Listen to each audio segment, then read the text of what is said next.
Hi, everyone who will be watching. My name is David Ramdeen, and I'd just be interviewing the face of Glocalize, based in Rome, Italy. Correct? You're based in Rome. Correct. Okay, so Hi everyone. could you just introduce yourself, name, company, how you decided to even start this, and so on? Sure.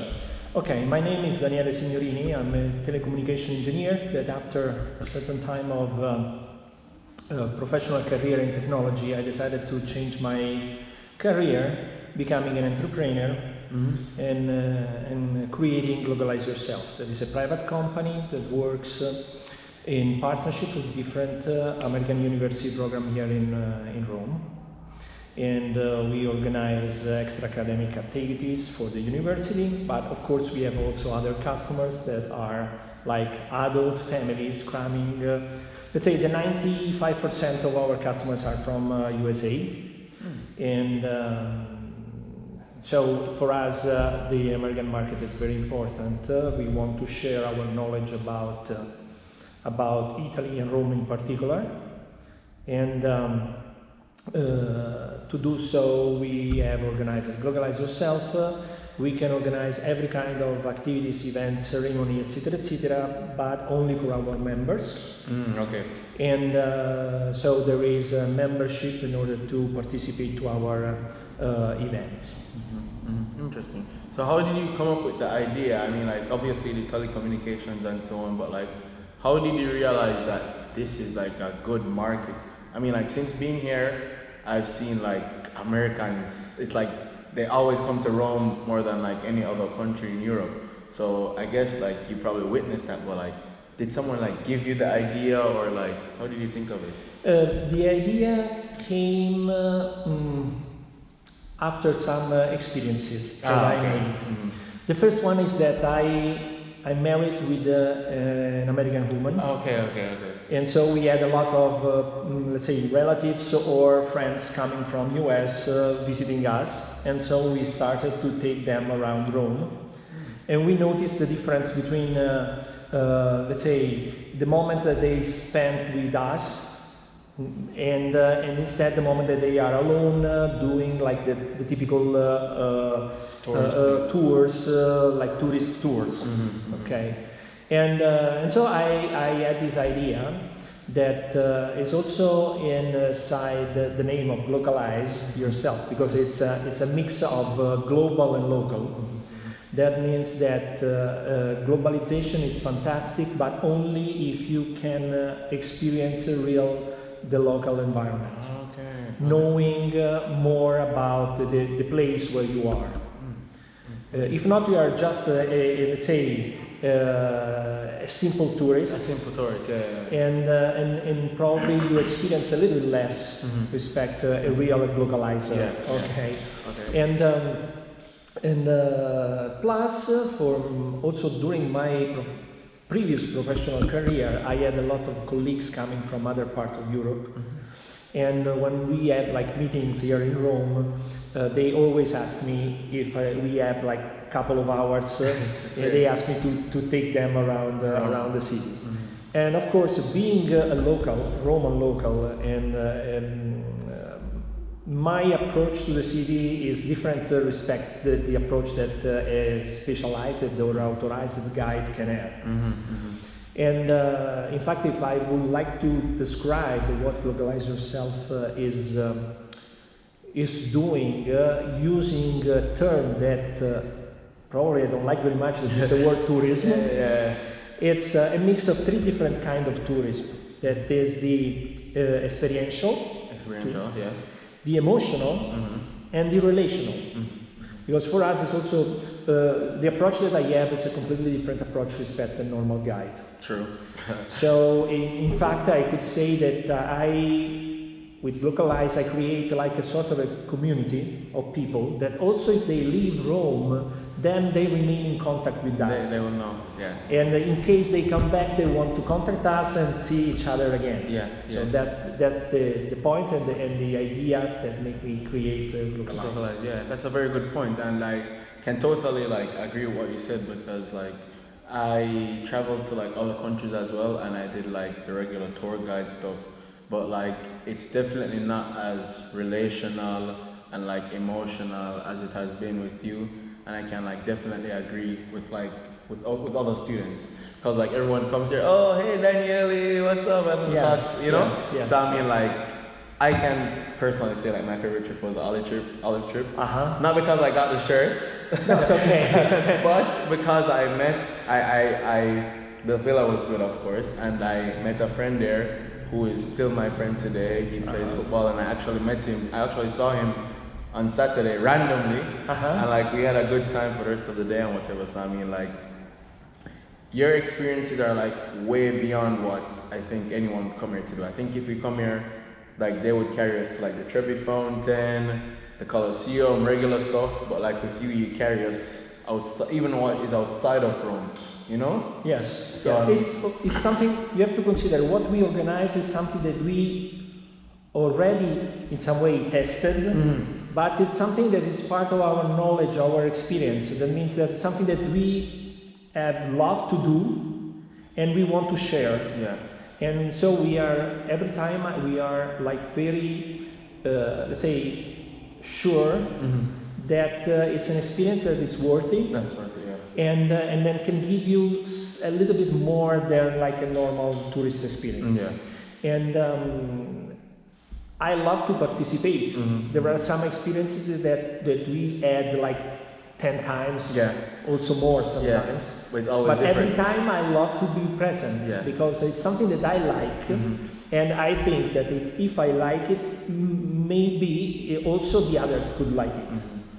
I mean, I don't organize that's another very good difference from like a travel agency.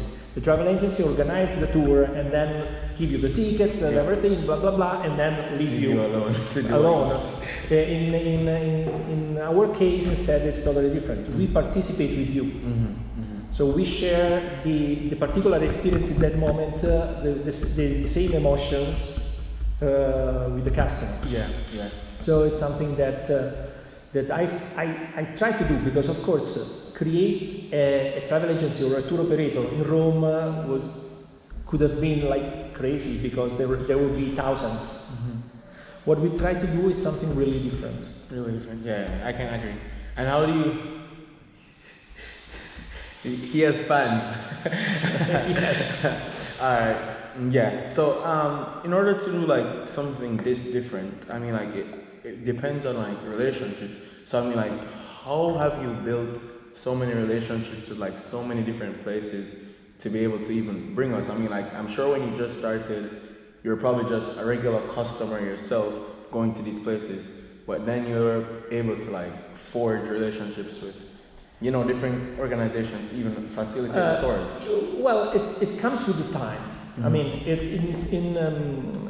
in some cases there were like people that I knew before.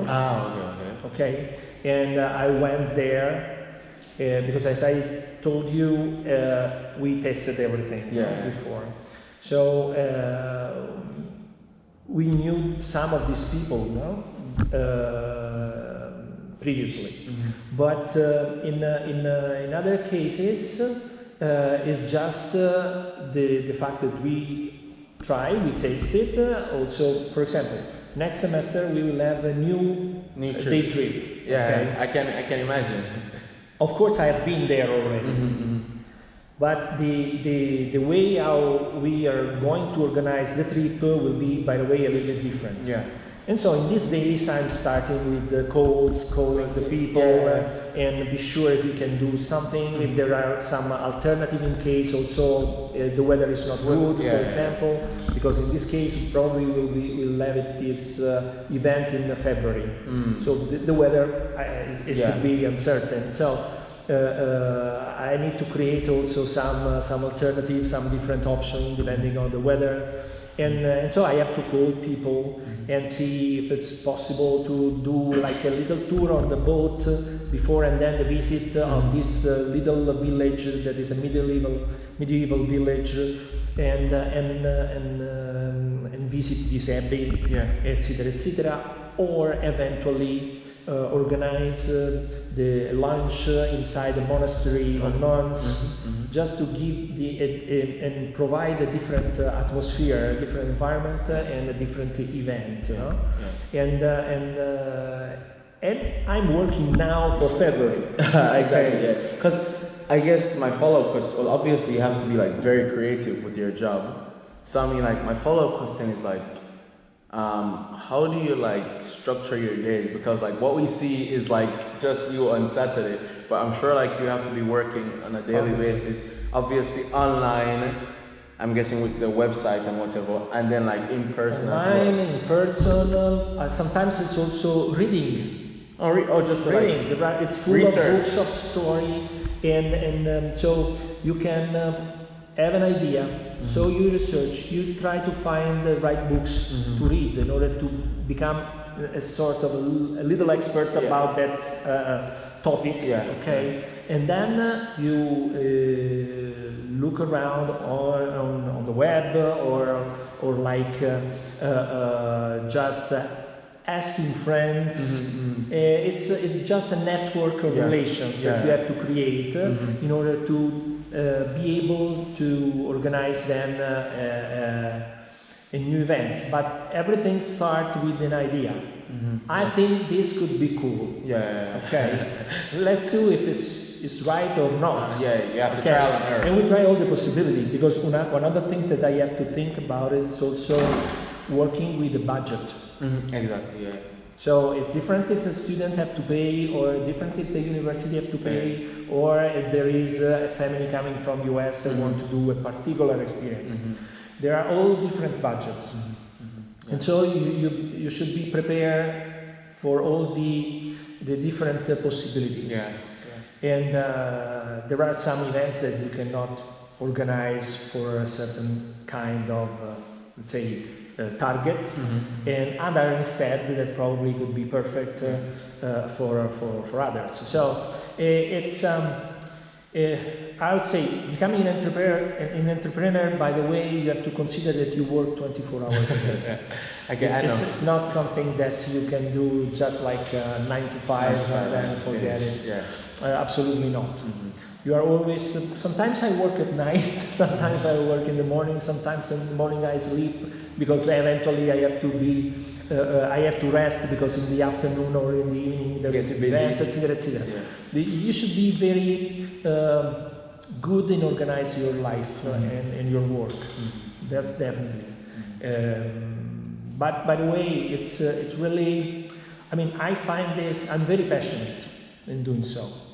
Because one thing that moved me was the fact that being Roman, I was used to say, okay, I gave everything for granted. I mean, Rome for me was something. Okay, that is there, is here. Okay, no problem. I lived all my life here.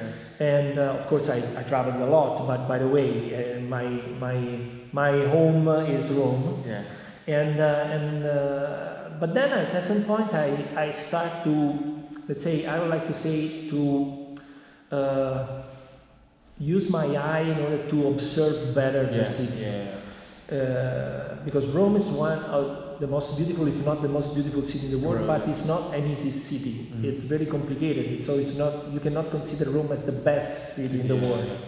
So sometimes you live your life in Rome just let's say watching your steps, and that's it, without noticing anything, all the incredible and surprising things that you have all around you. I can agree. But when you start, you cannot stop. You cannot stop. I started. Discover, and at my age, I continue to discover new things about Rome. So I always want to discover, check, research, and then share.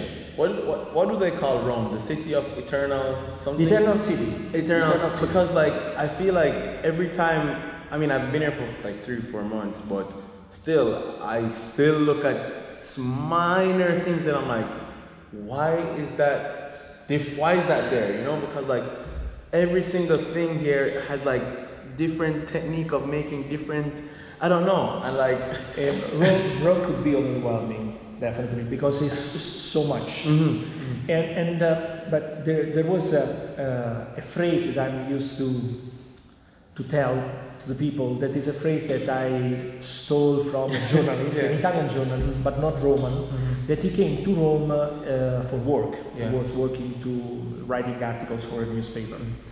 And this journalist was used to say that this phrase, Rome, one life is not enough. Life is not enough.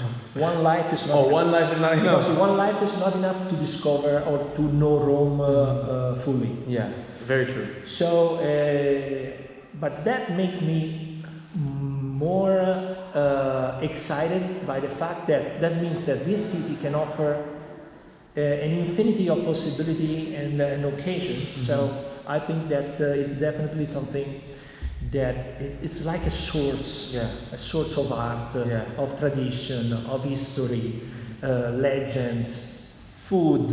There's too much. There's so much that and so I will always have something new to show. Yeah, that's very true. You'll always have something new to show. You're in the perfect place.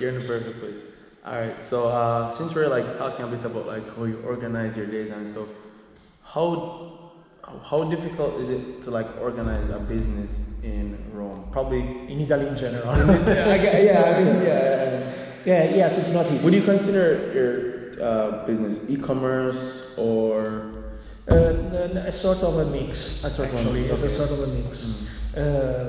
By the way, I created a company that I think in US should be correspondent to a limited company. Oh, a limited company. Okay. Limited liability. When I created Glocalize, I think that was the right choice. Now I'm not sure 100%. Yeah. Probably I could be now, but everything is due to the Italian taxes. Yeah, I know. Because until a certain point, one kind of company is correct. After a certain number of income, it's probably better to have to create another kind of company and so on. I mean, there are many parameters that you have to check and control in order to decide which kind of company to create. I mean, the concept of Glocalize yourself remain and always remain. Yeah. The fact it's like the structure of the company that can be different depending of how's going your business actually. Plus, I have to consider also the fact that having the 95% of customers coming from US, we also have to do some miracles. In all the time of COVID, for example, that we have How did you survive? 1 year and 4 months without invoicing. So, did you survive? Of course, I survived well. Not only I was able to cover all the financing that I had for the start. And but after that, of course, I couldn't have other costs in that moment. So it was like a sort of like freezing the company. And the state helped, but not very much. I mean, I can tell you with no secrets that probably the state provided to the company like 4,000 euro. For the entire COVID period? For all the period, yes. So, but okay, you need to be very careful. You don't have to do any other expenses. There are some expenses that were fixed, so you had to pay. Okay. And in some occasion, I had to put, let's say, my personal money in it. I think that's any entrepreneur. Yes. At the end, it's like this. But then, when we started again after COVID, actually we have an increase of the business. I would be sure. And at that point, so we could let's say continue with the vision of a better future. That's the point. Wow. So I mean, like you said that you have you work with various U.S. universities. Are you planning on like expanding beyond Rome to like other countries, or you think you would That was the initial idea. to expand beyond Rome and Yes, like all of Italy? I mean or to create franchise? let's say a sort of franchise. Yes, so create some branches in other places, eventually in Europe, and with the same concept. But I understood that probably at the moment, I mean, it's not the right moment. We Yeah. should be much bigger in order In to Rome. start. Yeah. Yes, in Rome and Italy, because my idea is, okay, we started with Rome, then we started with the day trip. The future step that I would like to do was creating a weekend trip. Okay, and then I don't know if because before COVID I create also another branch of Glocalize Yourself that was Discover Authentic Italy. Okay. That I still have the, let's say, the name registered, and the idea was instead having a different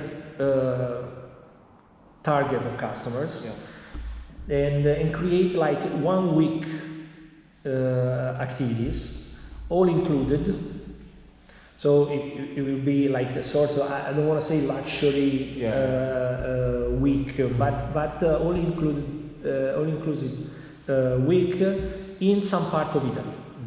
So I started and I organized already the itinerary, 1 week itinerary in southern Tuscany, including a cooking class, visit to farms, boat journey, visiting the sea, the islands, and the countryside, the Tuscany countryside, winery. That's more than all inclusive. That's yes, everything. that's something. Also, That's a month worth of. yes, but was all was a full 7 days experience. Okay. And also sleeping in a castle of the year 1000. Wow. So and visiting also Etruscan sites, archaeological sites, etc., etc. And that was the first one. Then COVID arrived, so I had to block everything. Another idea was also in northeastern Italy, so the Dolomites, the Palladian villas, and the Prosecco areas. So that was the second idea. And probably there will be another idea in southern Italy. Now I have to see if it's possible. There will be a reprise of this concept and this idea. Of course, in that case, it's a different target. So it will be necessary also have a different marketing. In fact, we have created also a different name, Discover Authentic Italy instead of Glocalize Yourself. But Discover Authentic Italy, by the way, will be a branch of Glocalize Yourself. I mean, the head will be always Glocalize Yourself. But in this case, for a particular customer, we will create this other opportunity of business. Wow, yeah. Everything seems to be very structured and like layered, and I definitely think that you're on the right track right now. I guess my final question is, I saw that, I don't remember her name, but you have an intern who works with you. I really appreciate that, because like in the US, I feel like there are a lot of internships, but like since being here, I've met like students who like, they do degrees in like economics or whatever, and I asked them, have you done like an internship throughout your year? And they're like, no. So I don't know if it's very common here, but I mean, like, why did you decide to like have an internship? Is it a part of like your means of probably expanding, or is it just There are different reasons. The first reason, and it is the simplest of all, is that different university asked me if there was this possibility to have with me like an intern. So I create some roles, different roles, and so they. So you have more than one intern. I had also in one summer I had also 8 interns. Wow. Okay, Wow. the majority of them were from Rutgers University. Or New Jersey. Okay. And but I had the interns from Temple University. I had interns from John Cabot University. I had some interns also here from St. John's Oh. at the beginning, and then one summer, and then Chapman University, California, Okay, I forget. and Iona College, Iona, New York. Yeah. and I don't remember if I had also. I don't want to You say the to wrong forget thing. everyone, but You won't be forgotten. I had also Loyola University of Chicago. Oh yes, but they have a big campus. And 4 different roles. The roles could be business developer, event activities assistant, social media content producer. In the past, we had also, because we made a lot of surveys at the beginning, so we had like market analysts and so on. Now, let's say that I have these 3 roles that are the one that I think are most necessary. I'm more interested in, that are like business developer, event activities assistant, and media content producer. Because of course, when sometimes it happened that I have like a walking tour with a lot of students, you need and help. I need someone that can help me, and the same could be if I'm leading a group for like a walking tour or also the day trip. I'm very involved in leading the group, so sometimes I don't have the time or the possibility in order to create media content. Yeah, exactly. So having another person that takes videos or pictures, sometimes also including me, it's a positive thing. And business developer, because my idea is, I mean, I don't know if you know, but here in Rome there are 60 different American programs just in Rome. For university. Let's say 60, including also some other like high school programs. But let's say the majority are university programs here in Rome. And I worked with many of them, but I could say 10, 11, maybe not more. There are all the others that I would like to contact and see if it's possible to work with. And so I need business developer. In the past we had also business developer looking for sponsors. I can understand. And but you know, when you have sponsors, you cannot control 100% the event. And so at that point, I prefer to instead to be in control. Because I need to assure that everything is perfect is impossible, but that everything can go in the right way. In your plan. Okay, so that's why. All right. Definitely appreciate talking to you, Daniele. We went definitely My over pleasure. 10 minutes, but definitely engaging I speak too much sometimes. I have to stop. But I'm interested. And is it okay to post on YouTube? of course, yes. Okay. So I will put Glocalize Rome in the in the closed captions or whatever. And thank you again for agreeing to do this. It was a pleasure. Thank you very much.